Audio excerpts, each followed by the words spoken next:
Welcome to Costa Rica. My name is Johnny from Johnny Knows Costa Rica. This video is done in an effort to help your quality of life here in Costa Rica. Make sure your health care doesn't decline. But we're going to talk about labor law here in Costa Rica in one particular subject here with our attorney, Karen. Karen? Hi, how are you guys? Karen, labor law. Okay, that's a lot of stuff, actually. Well, you know what? Let's do this. Let's focus in on one particular area that a lot of people do get involved with is the domestic worker. Mm-hmm. Okay, yeah, we can talk about that. Let's see. So, let's say you get to Costa Rica and you need to hire somebody, either a sitter or a domestic worker. What do you need? The first thing you're going to need is to actually, have a contract. Why can't I just hire them, Karen? No, you can't just hire them. Here in Costa Rica, you have to do a couple of things before hiring them. You have to make sure, it's not just, like, for example, if you're in the States and you're like, okay, well, you can come to my house, you can come and clean. How much are you going to charge me a week? I'm going to charge you $150 a week to clean. You're like, okay, that's fine. It doesn't work like that over here.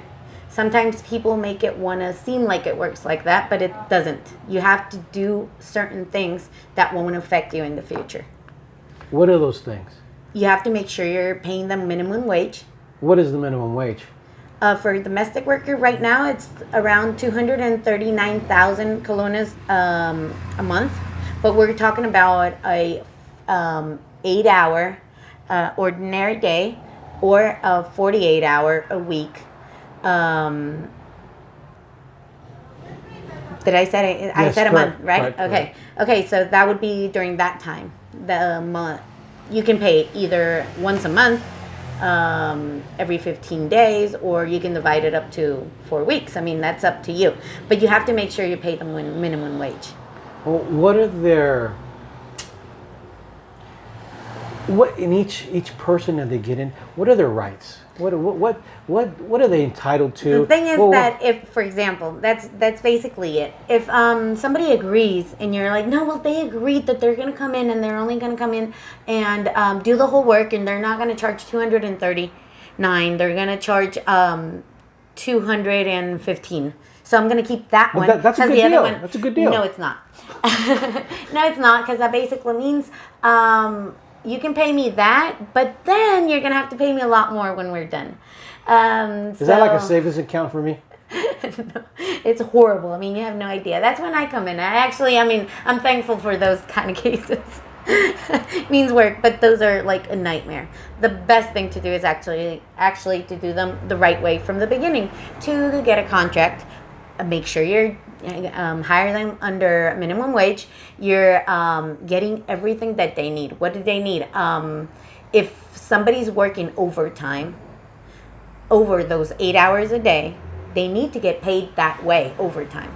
Here in Costa Rica, it doesn't work like, okay, I'm going to divide the 8 hours that they make a day and pay them an additional hour. No. In Costa Rica, every overtime hour is paid 1 hour and a half each hour after 8 hours a day, or after 48 hours a week. Well, what if it falls on a holiday? You're gonna have to pay double. You pay double time for those hours. Exactly. If you give them the day, you're gonna only have to pay for the ordinary day if they have their day off, but you're gonna have to pay for the ordinary day. Doesn't mean that, okay, you can have your day off, but I'm not going to pay you. It doesn't work like that. Gosh. But it's actually, it sounds like a lot of work, but if you get the things done right from the beginning, you're not going to have any problems. You only need a contract to actually get those things on paper, so you won't have any problems. It's very important to actually, if you have somebody either living at your house or coming to your house to clean, you have to have everything on paper and how it's working, how it's going to work. For example, food. I'm going to give you food.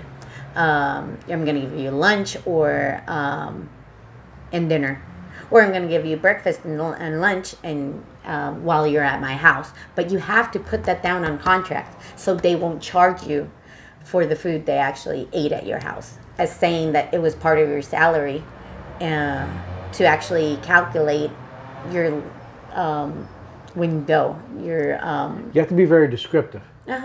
absolutely, like for everything. But it's, I mean, it sounds like a lot, but it's not. It's really not. You just have to go to the right place where you get everything on paper. You get everything the way it should be. You need to remember sometimes, because a lot of people or a lot of foreigners come and they don't pay the Christmas bonus. But is it a bonus? It's not. In Costa Rica, it's called aguinaldo, which is actually a mandatory bonus. You have to give them that. In the States, you give them a bonus if they were doing a great job, if you feel like it. I mean, and nothing happens if you don't. But here in Costa Rica, you have to do the aguinaldo the right way. And it's not just the salary they do for the month. If you pay them something extra as in overtime hours, you have to add that to the whole sum of what they made throughout the year to actually get the aguinaldo right. So it's not just the base salary, it's a base salary plus overtime of what they did that year. It's of everything that they actually do. Like, for example, we're talking about domestic workers, but if we talk about people that are on sales, they are actually also for commissions, for example. They would have to pay for commissions. Okay. To do the math. Okay, so we're talking about base salary, aguinaldo, and minimum wage. Minimum it's wage. Very important. And what? And vacation. We have to give them vacation. We have to give them vacation. They got to go on vacation? They got to go on vacation. Every 50 weeks of work, they get 2 weeks off. So what? And it's mandatory also. So what do you suggest on? Do I pay them cash? How is that the best way to do it? You can pay them cash, but you have to give them a receipt. They have to give you a receipt back that they actually got the money. If you pay them aguinaldo, you have to give them. They have to give you back a receipt, because you have no idea how many times I've done it with foreigners that actually come here and they're like, "Oh, I paid them aguinaldo." Okay, you did. Let me see. No, I gave them cash. They didn't give you anything? No. But she's saying you didn't pay. No, I did. Okay, we need to prove that. How are we going to do that? No, I don't have how. Okay, well, I mean... So it's good luck. Yeah. No, it's not going to happen. I mean, if she's charging it and she knows that they paid her, she's going to... I mean, she's... So you're double dipping. Yeah. But she... I mean, and it's not that the law is against the person that gives work, but I mean... You have to back up everything with paperwork. So if you do things the right way, you're not going to have any problems.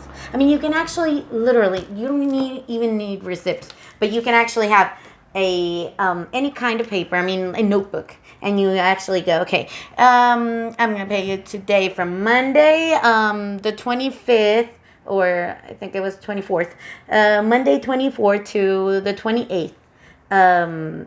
How many hours? It's this is your normal salary. 2 hours of overtime is this, so we add that up, it's gonna be that, and that's what I'm gonna pay you. Gave it in cash. Okay, can you sign here? Yeah, I can sign there. Okay, so you can keep that, and you have your own. It's not a receipt, but it's gonna work. Okay, so you can do that every week, but I mean, you have to put everything there. It's not just like, I have a couple of things signed. So in all fairness, is the law is designed to help both parties. Yes. To help, but you have to do your part as the let's see. You have to do your part, because if you don't, it's gonna be not on your side. It's gonna be on the worker's side, because they're just gonna say they didn't do it, and you can't prove. You have to prove they did. So those of you thinking of having a domestic worker, it's really easy. It's really easy, but do your homework and make sure that you do your homework every time. As Karen explained here, is that there's processes to follow when you're hiring somebody, that they're entitled, Karen, to the inalienable, which is at the end of the year, along with their vacation time. It doesn't have to be at the end of the year, because, I mean, it's after 50 weeks of work. Sure. So you can pay aguinaldo, basically. You have to pay aguinaldo throughout November and December, but I mean, it doesn't mean that you have to give them that same month It just vacation. depends on when they started. Exactly. Depends when they started. I mean, and you can also say, okay, well, I'm not going to be in Costa Rica. So I'm going to be visiting my family out of the country. So I'm going to give them 2 weeks in December. You can do that. I mean, it's just, it would work perfectly. But you have to let them know that you're going to give them a vacation. Well, Karen, thank you for taking the time to explain Of course. how beautiful it is to live in Costa Rica. It is. I mean, I know this probably makes like you get more questions than answers, but you just need to get the right stuff. And if you do, it's going to be really easy. And if you have everything under law and how it should work, it's going to be. I mean, nobody's going to give you trouble. Everybody's going to be happy working with you.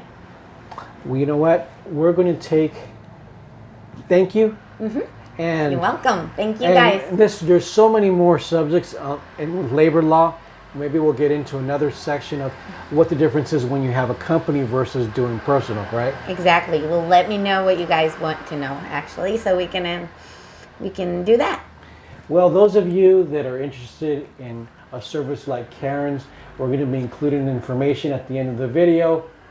Pura vida.